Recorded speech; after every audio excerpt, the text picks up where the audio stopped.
Olá, na aula de hoje vamos estudar sobre força de trabalho e alienação. Então, o que é força de trabalho e até que ponto essa força de trabalho é alienada. Alienada é quando deixa de ter um conhecimento de alguma coisa, deixa de saber, no caso relacionado ao trabalho, deixa de saber o que está sendo produzido e como isso foi criado ao longo do tempo em nossa sociedade. Bom, a desigualdade econômica é estrutural em nossa sociedade. Desde os primórdios do capitalismo, lá no século XV, XVI, essa desigualdade existiu e ainda existe, nunca vai deixar de existir. Toda sociedade há desigualdades econômicas. Se critica muito o capitalismo, mas até mesmo dentro dos sistemas que adotaram o socialismo como base, nós temos uma estrutura desigual muito forte, que é a exemplo da China, em que temos as sociedades que vivem à margem do que o Estado garante, e outra sociedade que o Estado dá toda a condição de sobrevida. E dentro do núcleo político, esses são a elite. Então, a elite nunca deixou de existir, seja ela no sistema feudal, seja ela no sistema capitalista, seja ela no sistema socialista. Sempre vai haver uma elite. A diferença é que as elites são diferentes, cada elite no seu lugar. Então, Marx criticava apenas o capitalismo, tentou idealizar um sistema mais justo, porém, sistema mais justo que foi adotado como base, na verdade, apenas mudou de mãos o dinheiro, o capital. A elite mudou apenas de mão, mas continuou existindo. Essa divisão estabeleceu uma separação entre aqueles que têm os meios de produção e aqueles que não têm os meios de produção. Então Marx era muito genérico, Marx era muito limitado, a ideia dele era muito limitada, em que a sociedade dividida em classes era apenas o capitalista, que tinha os meios de produção, que era a elite. E o trabalhador que não tinha os meios de produção, que não tinha condições de ter terras, ter fábricas, ter lojas, esse era o explorado, esse era o proletariado, a classe baixa, no caso, segundo Marx. Então, segundo ele, a divisão entre classes sociais impõe formas de vidas específicas. Isso é claro quando a gente observa que as pessoas têm diferentes formas de acesso aos transportes, que é diferente. Para algumas classes, o transporte é um carro sofisticado, é um carro confortável, com ar-condicionado. Muitos deles, como por exemplo juízes, têm motorista próprio, ou até mesmo grandes empresários têm motorista próprio, não precisa se preocupar em dirigir. E a classe trabalhadora, a maioria das vezes, precisa de ônibus coletivo, metrô, trem, etc. Mas isso é muito específico de uma sociedade capitalista subdesenvolvida. Se a gente for para uma sociedade como no Japão, por exemplo, capitalista, desigual economicamente, mas muitos empresários vão para a sua empresa de trem ou de metrô. Os trens e metrôs lá são super confortáveis. Então, essa diferença muito grande de uma classe para outra é decorrente de um sistema capitalista não desenvolvido. Acesso à educação, também volto a dizer, isso aí é fruto de sociedades capitalistas menos desenvolvidas, que não favorecem, não dá condições de acesso à sociedade menos favorecida. Temos aí escolas públicas que são ineficientes, que não têm condição de ensinar corretamente, nem de alimentar, não tem estrutura para para acolher os estudantes, enquanto que escolas públicas no Japão são escolas que o aluno passa o dia todo e que ele aprende não só o conteúdo obrigatório, mas conteúdos como artesanato, como pintura, etc. Tudo dentro dessa escola. E não é só Japão também. É Coreia do Sul, é Dinamarca, é na Finlândia. Então, nos sistemas capitalistas desenvolvidos, isso não estou falando dos Estados Unidos, não. Nos Estados Unidos a coisa é tão ruim quanto aqui no Brasil. Mas em países que o sistema realmente é desenvolvido, o governo dá condição de igualdade para toda a sociedade, seja ela rica ou seja ela pobre. Né?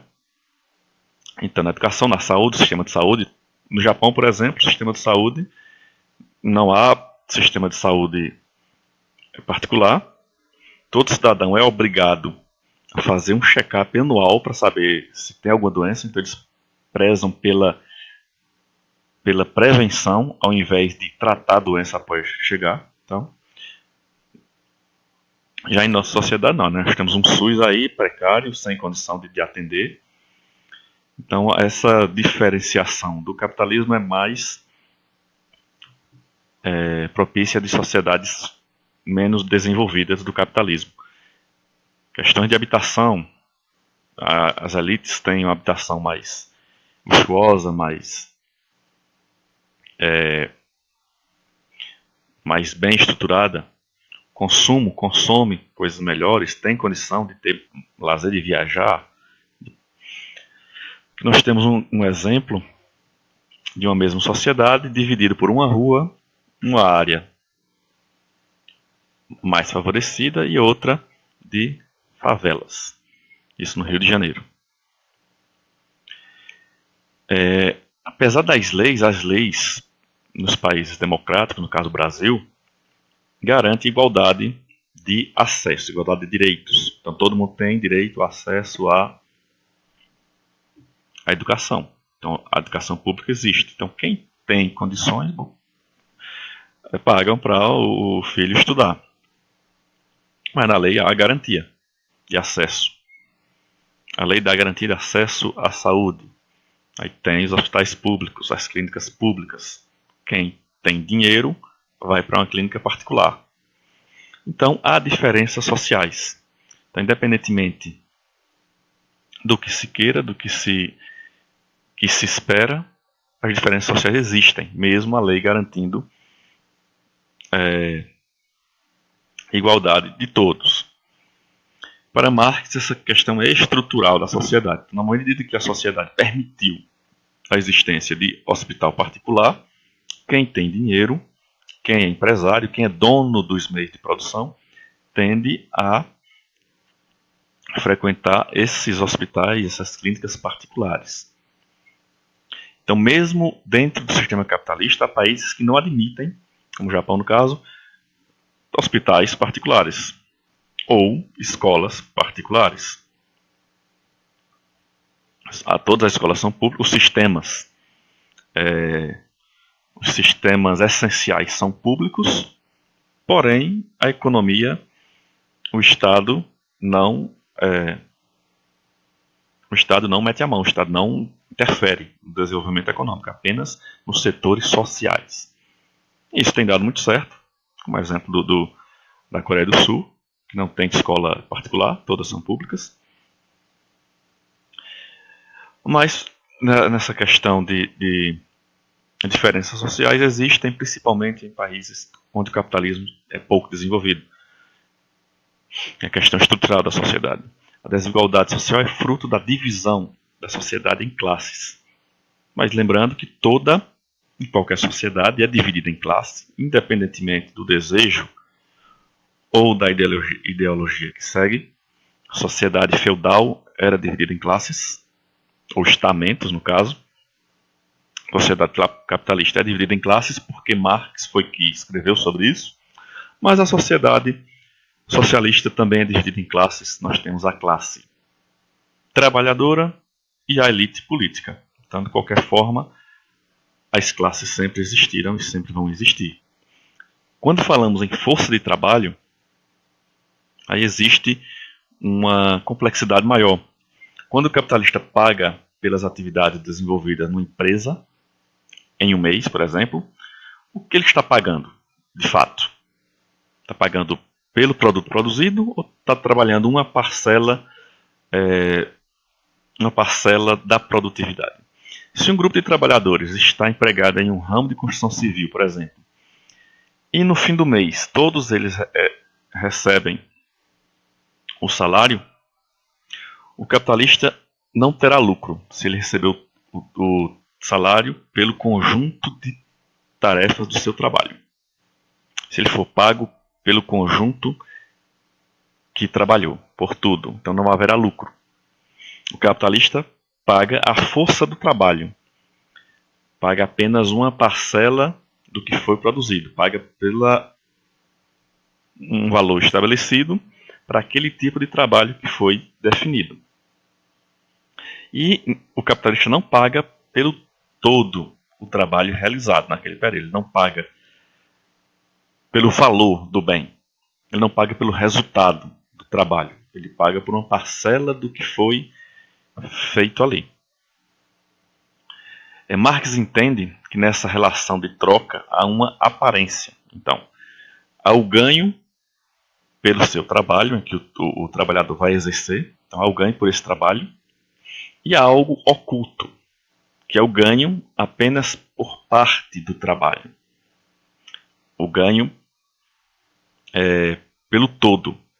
Essa ocultação é o que Marx chama de alienação, é quando o trabalhador não conhece o valor do que é produzido, não conhece o valor daquele bem que ele ajudou a produzir. Então, se um conjunto de operários constrói uma estrada de ferro, esse operário está recebendo para colocar o parafuso ali. Mas o valor total de quanto aquela estrada de ferro realmente vale, o trabalhador não tem conhecimento. Então, está oculto aquilo ali.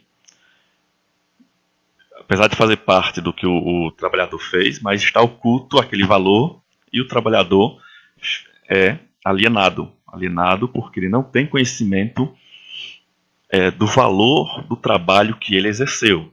Um outro exemplo é um trabalhador que monta um aparelho eletrônico. Ele está sendo pago para montar aquilo ali, mas não tem, às vezes, ideia do que aquilo ali vai ser no final da linha de produção. Aquilo ali, se ele não tem o conhecimento, então ele está alienado em relação ao valor e ao que aquilo ali custa, ao valor final do produto que ele ajudou a produzir. Então, o que é pago ao trabalhador é uma parcela do trabalho que ele exerceu.